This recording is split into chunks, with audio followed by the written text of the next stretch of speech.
Xabar 24 kanali o'z ishini boshladi. Bugun dasturimizda AQSh Eronda quruqlikdagi amaliyotni boshlashi mumkin. Shimoliy Koreya Rossiyaga harbiy yordam yubordi. Tramp yanada xavfli va tavakkalchiga aylanmoqda. O'zbekistonda kredit reklamalarida uni to'lay olmaslik oqibatlari haqida ogohlantirish bo'ladi. Ramazon oyida tana tozalanadi, ovqatlanish tartibi o'zgaradi. Shu davrda vulkan qabul qilish yanada foydaliroq bo'ladi. Mahsulot ta'siri yana ham tez bilinadi. Tunda tez bezovtalik, peshob chiqarish muammolari, achishish, og'riq va tahorat buzilish holatlari tez va samarali davolashga yordam beradi. Hoziroq bizning nomimizdan qo'ng'iroq qiling va 30% chegirmaga ega bo'ling. Mahsulotni yetkazib berish mutlaqo bepul. Prezident Putin Rossiya AQSh Ukrainaga yordamni to'xtatsagina Eronga razvedka ma'lumotlari berishni to'xtatishini aytdi. Tramp yanada xavfli va tavakkalchiga aylanmoqda. Britaniyaning nufuzli nashri The Economist AQSh prezidenti Donald Tramp haqida tahririyat maqolasini e'lon qildi. Uning ta'kidlashicha, Eron bilan bog'liq mojaro Trampning siyosiy pozitsiyasiga salbiy ta'sir ko'rsatishi mumkin. Nashr fikricha, urushning aniq maqsadlari va natijalari noaniq bo'lib qolmoqda. Bu esa siyosiy nuqtai nazardan Trampni zaiflashtirishi, shu bilan birga uni yanada keskin va tavakkal qarorlar qabul qilishga moyil qilishi mumkin. Tahlilda aytilishicha, bunday vaziyatda siyosatchi o'z pozitsiyasini mustahkamlash maqsadida qattiqqo'lroq va xavfliroq qadamlarga borish ehtimoli ortib boradi. Bu esa nafaqat AQSh ichki siyosatiga, balki xalqaro maydondagi barqarorlikka ham ta'sir ko'rsatishi mumkin. Mualliflar ta'kidlashicha, Eron bilan bog'liq mojaro nafaqat harbiy, balki siyosiy jihatdan ham murakkab hisoblanadi. Agar vaziyat nazoratdan chiqsa, bu global xavfsizlik uchun jiddiy tahdidlarga sabab bo'lishi mumkin. Shu nuqtai nazardan nashr dunyo hamjamiyatini ehtimoliy salbiy ssenariylarga tayyor turishga chaqirgan. Tahlilchilar fikricha, yaqin kelajakda qabul qilinishi mumkin bo'lgan qarorlar nafaqat mintaqada, balki butun jahonda kuchlar muvozanatiga ta'sir o'tkazishi mumkin. AQSh Eronda quruqlikdagi amaliyotni boshlashi mumkin. The Wall Street Journal nashrining manbalarga tayanib xabar berishicha, AQSh harbiy dengiz kuchlarining USS Tripoli desant kemasi boshqa kemalar hamrohligida Fors ko'rfazi tomon harakatlanmoqda. Kemalar hududga 5-7 kun ichida yetib borishi kutilmoqda. USS Tripoli botida aviatsiya guruhi va 2000 dan ortiq dengiz piyodalari bor. Bundan tashqari, AQSh Yaqin Sharqqa dengiz piyodalarining ikkinchi ekspeditsion guruhini ham yubormoqda, deb yozadi The Wall Street Journal.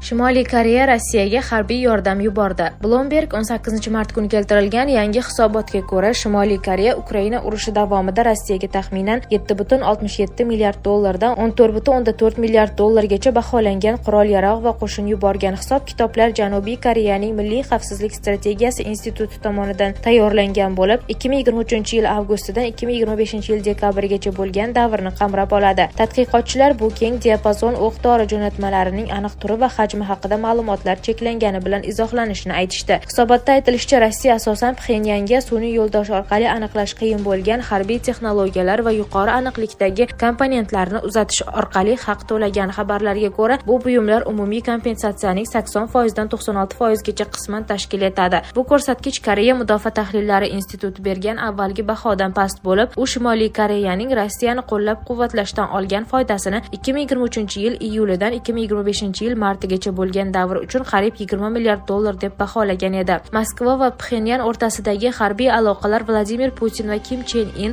2024-yilda Rossiya yetakchisining 24 yil ichidagi Shimoliy Koreyaga ilk tashrifi chog'ida strategik sheriklik to'g'risidagi bitimni imzolaganidan keyin chuqurlashdi. Bitimga ko'ra, agar tomonlardan biri qurolli hujumga uchrasa, har ikki tomon bir-biriga harbiy yordam ko'rsatishi shart. Hisobotda shuningdek, ilk yirik qurol yetkazib berishlar 2023-yil avgustida boshlangan. 2024-yil 8-oktyabrdan 13-oktyabrgacha esa Shimoliy Koreyaning 1500 nafar maxsus kuchlar askari Vladivostokka yetib kelgani aytildi. Hisobotda keltirilgan Janubiy Koreya Markaziy banki ma'lumotlariga ko'ra, Shimoliy Koreya iqtisodiyoti 2024-yilda 3,7% ga o'sgan. Bu 2016-yildan beri eng tez sur'at bo'lgan. Mamlakatning nominal yalpi milliy daromadi qariyb 44,4 trillion vonni tashkil etgan. Bu Janubiy Koreya darajasining taxminan 1,7% ga teng.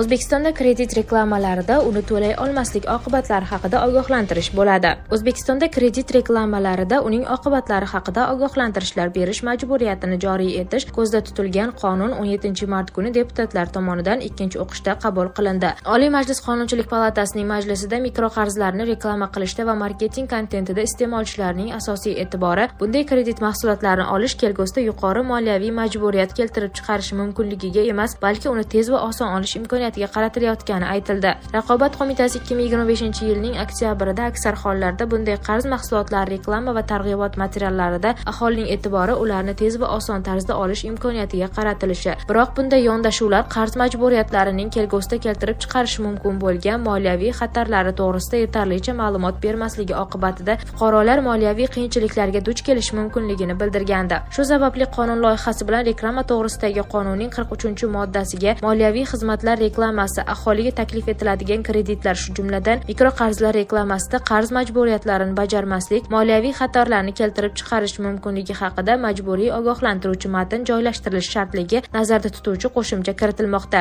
Bunda ogohlantirish reklama maydoni yoki vaqtining kamida 10% tashkil qilishi lozimligi belgilanyapti. Ta'kidlanishicha, qonun loyihasi moliyaviy xizmatlar reklamasini yanada tartibga solish, aholining kredit bilan bog'liq xatarlar haqidagi xabardorligini oshirish, mas'uliyatli qarz olish madaniyatini shakllantirishni nazarda tutadi. Ayni paytda reklama to'g'risidagi qonunning 43-moddasida moliyaviy xizmatlar reklamasi yoki ular haqidagi reklama tarzidagi axborot reklamadan foydalanuvchining ishonchini suiiste'mol qilmaydigan va reklamadan foydalanuvchining tajribasi va bilimi yetishmasligidan foydalanish niyatini ko'zlamaydigan usulda taqdim etilishi, reklama qilinayotgan xizmatlarga bevosita aloqador bo'lmagan axborotga ega bo'lmasligi kerakligi, ushbu moliyaviy xizmatlar ko'rsatish uchun shartnomalarning muhim shartlarini ochib berish kerakligi belgilangan.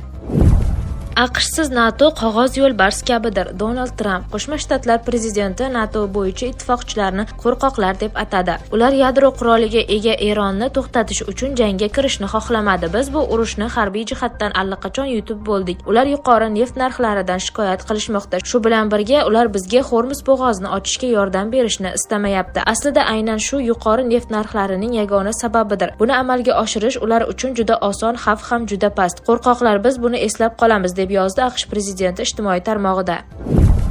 Eron dushman energetikasini yo'q qilish bilan tahdid qildi. IRIB ma'lumotiga ko'ra, Eron qurolli kuchlari vakili Xotam al-Anbiya neft inshootlariga qilingan hujumlarga javob sifatida dushmanning barcha energetika infratuzilmasi yo'q qilinishini bildirdi. Uning ta'kidlashicha, bu bayonot Eron janubidagi yoqilg'i energetika obyektlariga zarba bergan tomonlarga ogohlantirish hisoblanadi.